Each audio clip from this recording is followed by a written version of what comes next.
గోధుమ పిండితోనే ఎంతో హెల్తీ మరియు టేస్టీ మూన్ బిస్కెట్స్ ఎలా తయారు చేసుకోవాలో చూపించబోతున్నాను.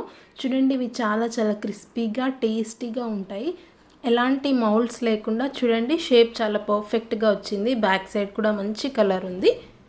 హలో క్రియేటివ్ పీపుల్, మీ క్రియేటివిటీకి సరికొత్త టిప్స్ తో మీ ముందుకు వచ్చేసింది క్రియేటివ్ స్మార్ట్ వైఫ్ టిప్స్. ఈ రోజు మళ్ళీ మన ఛానల్లో సెకండ్ గివ్ అవే అనౌన్స్ చేయబోతున్నాను. ఫస్ట్ ప్రైజ్ విన్నర్ వచ్చేసి 1000 రూపీస్, సెకండ్ ప్రైజ్ విన్నర్ వచ్చేసి 500 రూపీస్. ఆ లక్కీ విన్నర్ మీరే కావాలనుకుంటే డిస్క్రిప్షన్ బాక్స్లో లింక్ ఉంటుంది. ఓపెన్ చేసినట్టయితే మీకు అన్ని వివరాలు చక్కగా అర్థమవుతాయి.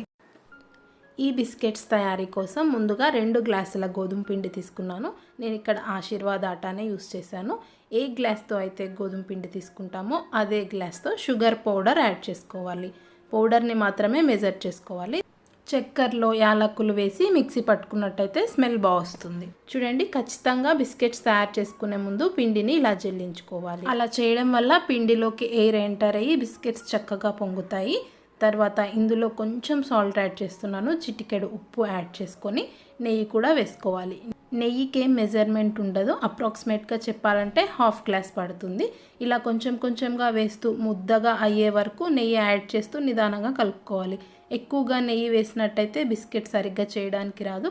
అలా అని తక్కువగా వేసినా కూడా బిస్కెట్స్ పొడి పొడిలాగా విడిపోతాయి.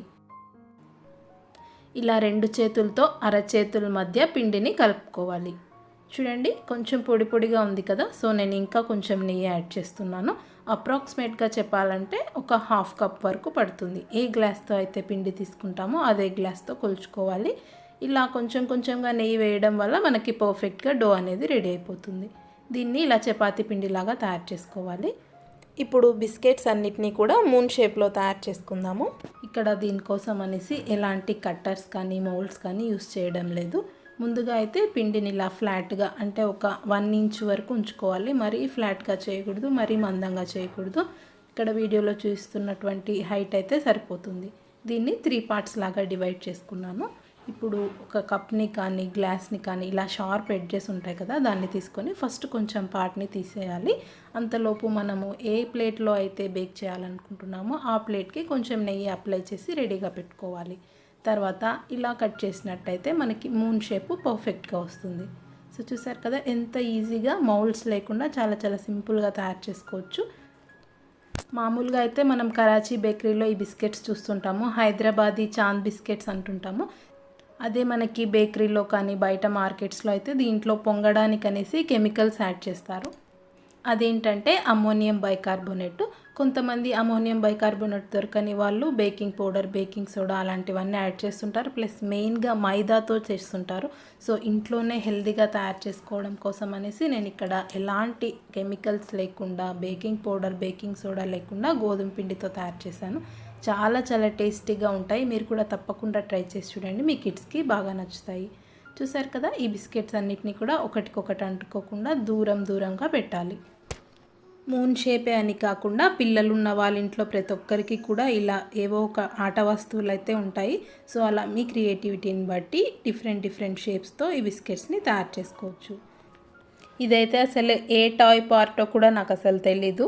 పిల్లల బొమ్మల్లో దొరికాయి. సో వాటన్నిటిని కూడా తీసుకొని ఇలా డిఫరెంట్ షేప్స్ ట్రై చేశాను. కిడ్స్ అయితే చాలా బాగా ఎంజాయ్ చేస్తారు.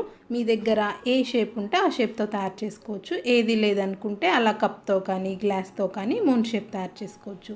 చూసారు కదా, మిగిలిన పిండినంతా కూడా మళ్ళీ ప్రెస్ చేసుకొని ఇలా షేప్స్ లాగా తయారు చేసుకోవాలి. ఫైనల్గా కొంచెం మిగిలిన పిండిని కూడా ఇలా చేత్తో మూన్ లాగా తయారు చేశాను. చిన్నప్పుడు మా ఇంట్లో మా అమ్మ చేస్తూ ఉండే వీటిని నెయ్యి బిస్కెట్స్ అని, చందమామ బిస్కెట్స్ అని చాలా ఇష్టంగా తినేవాళ్ళము. ఈ లాక్డౌన్లో మా పిల్లలకు కూడా టేస్ట్ చూపించాలనేసి నేను ట్రై చేశాను. చాలా చాలా పర్ఫెక్ట్గా వచ్చాయి. మీరు కూడా తప్పకుండా ట్రై చేసి చూడండి. ఓవెన్ లేని వాళ్ళు ఇలా ఏదైనా మందమైనటువంటి పెనం తీసుకొని దానిపైన సాల్ట్ కానీ ఇసుక కానీ వేసుకోండి.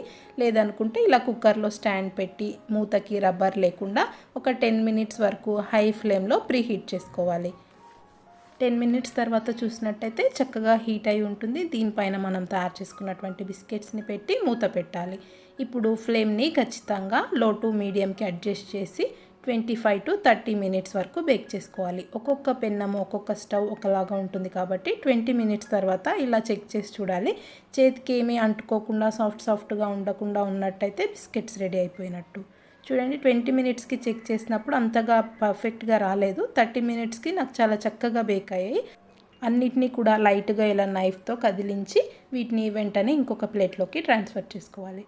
చూడండి ఓవెన్ లేకపోయినా కానీ కింది భాగం చాలా మంచి కలర్ వచ్చింది. చాలా టేస్టీగా ఉంటాయి. వీటిని వెంటనే తినకూడదు, కొంచెం చల్లారిన తర్వాత తిన్నట్లయితే ఆ క్రంచీనెస్ మనకు తెలుస్తుంది. ఎంతైనా మన చేతులతో హెల్తీగా గోధుమ పిండి నెయ్యి వేసి చేసాం కదా, అదే బయట అయితే డాల్డా వేస్తారు. ఇలా తయారు చేసుకున్నట్టయితే ఆరోగ్యానికి మంచిది, ప్లస్ టేస్ట్ అయితే అదిరిపోతుంది. మీరు తప్పకుండా ట్రై చేసి చూడండి, చాలా బాగుంటాయి. మీకు ఇష్టమైతే క్రిస్పీగా రావాలనుకుంటే కొంచెం కలర్ వచ్చే వరకు పెట్టుకోవచ్చు. చూడండి పిల్లలైతే చాలా ఇష్టపడతారు. ఇలా డిఫరెంట్ షేప్స్లో ఇచ్చినట్టయితే వాళ్ళు చాలా హ్యాపీగా ఫీల్ అవుతారు.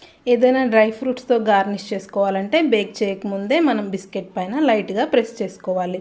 చూడండి ఇక్కడ ఇవి చాలా పల్చగా చేసినందుకు జస్ట్ 15 మినిట్స్లో బేక్ అయ్యాయి. సో పెనం థిక్నెస్ బిస్కెట్ థిక్నెస్ని బట్టి 15 నిమిషాల నుంచి 30 నిమిషాల వరకు బేక్ అవుతాయి.